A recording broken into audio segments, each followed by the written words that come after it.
You send a message to someone you've known for years. No reply, you call them, nothing. Eventually, you realize something strange. They didn't slowly drift away. They cut you off completely. No explanation, no fight, no closure, just silence. And if you've ever been on either side of that experience, you know how unsettling it can feel. Because when someone cuts people out of their life suddenly, the question everyone asks is the same. Why? Why would someone walk away from friendships, family members, even relationships that once meant everything to them? At first glance, it looks cold. It looks dramatic. It looks like they've become distant or even heartless. But psychology tells a much deeper story. Because people who cut others off usually aren't acting out of cruelty. They're acting out of self-protection. And that behavior almost always has a history behind it. To understand it, imagine someone who has always been the reliable one. The person who answers the phone at 2 a.m. The one who listens patiently to everyone's problems. The friend who tries to keep the peace during arguments. For years, they're the emotional support system for everyone around them. They give advice, they offer comfort, they show up when things fall apart. But something interesting happens over time. People begin to assume they will always be there. Calls come only when someone needs something. Conversations become one-sided. Their kindness slowly turns into an expectation. And eventually, without realizing it, they become emotionally exhausted. Not in a dramatic way, in a quiet way.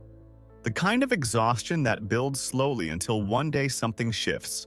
One missed phone call, one ignored message, and suddenly, they stop answering altogether. From the outside, it looks sudden. But psychologically, that decision often began long before the silence. This pattern is closely connected to something psychologists call emotional boundaries. Healthy relationships require balance. Energy flows both ways. Support goes in both directions. But when someone repeatedly gives more than they receive, the brain begins to register the imbalance as a form of stress. Over time, the nervous system learns something powerful. Being around certain people feels draining. Not because those people are evil, but because the emotional cost becomes too high. So eventually, the brain searches for a solution. And sometimes that solution is distance. For some people, that distance comes gradually. But others make a different choice. They cut the connection entirely. To someone who hasn't experienced emotional burnout, this reaction can feel extreme. But to the person making that decision, it often feels like survival. There's another psychological layer to this behavior that goes much deeper. It often begins in childhood. Some people grow up in environments where emotional safety is unpredictable. Maybe love came with conditions. Maybe conflict appeared suddenly. Maybe they had to constantly monitor other people's moods just to avoid tension. In psychology, this is sometimes described as hypervigilance.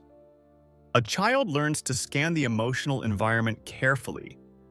They notice subtle changes in tone. They learn when someone is upset before anyone says a word. That skill can become incredibly powerful in adulthood. But it also has a side effect. People with highly developed emotional awareness tend to recognize unhealthy patterns faster than others. They notice when someone manipulates conversations. They sense when kindness is being taken for granted. They recognize when respect disappears. And once they see those patterns clearly, it becomes very difficult to ignore them, which means they often face a difficult choice. Continue tolerating the behavior, or walk away. For many people, walking away is terrifying. We're taught that loyalty means staying, that relationships should be maintained at all costs, that cutting people off is selfish.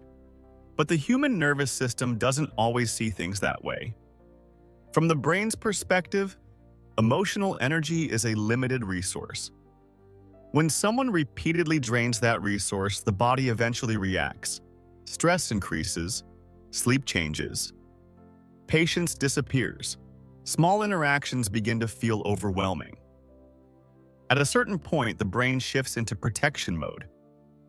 And that's when people start withdrawing. For some, it happens gradually. They respond less often. They avoid certain conversations. They create quiet distance. But others take a more direct path. They remove themselves completely. And when they do, it often surprises everyone around them. Friends might say they changed. Family members might say they became distant. But the person who left often experiences something very different. Relief. The silence that follows distance can feel strangely peaceful. The constant emotional tension disappears. The mental noise fades. For the first time in a long time, they can think clearly. This doesn't mean cutting people off is always healthy.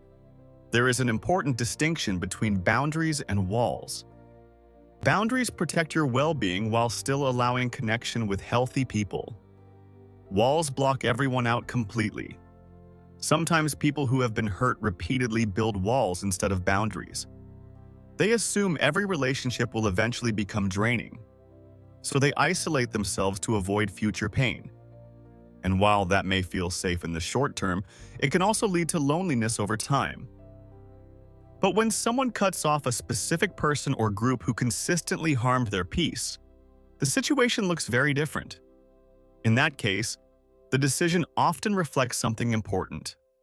Self-respect. Many people spend years ignoring their own emotional signals. They tolerate behavior that makes them uncomfortable. They excuse disrespect. They convince themselves things will change, but eventually the mind begins to ask a difficult question. Why am I allowing this? And once that question becomes impossible to ignore, change often follows. Sometimes that change looks like clearer communication.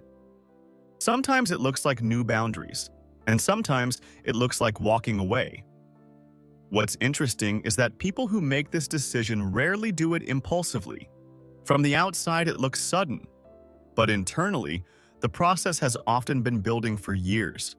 They've replayed conversations in their mind. They've questioned whether they're overreacting. They've given second chances, third chances, fourth chances. By the time they finally cut someone off, the emotional decision has usually already been made long before the action appears, which is why they often don't argue, they don't explain, they simply leave. Because from their perspective, they've already spent years trying to fix something that never changed. And perhaps the most misunderstood part of this behavior is that cutting someone off rarely means someone hates that person. Sometimes it simply means they can no longer carry the emotional cost of keeping that relationship alive. So the next time you hear about someone who suddenly removed people from their life, it might be worth looking beyond the surface. It might not be cruelty. It might not be arrogance. It might be someone finally listening to signals their mind has been sending for years. Because the truth is, relationships aren't measured only by how long they last. They're measured by how healthy they are. And sometimes the strongest act of self-respect a person can make is choosing peace over proximity.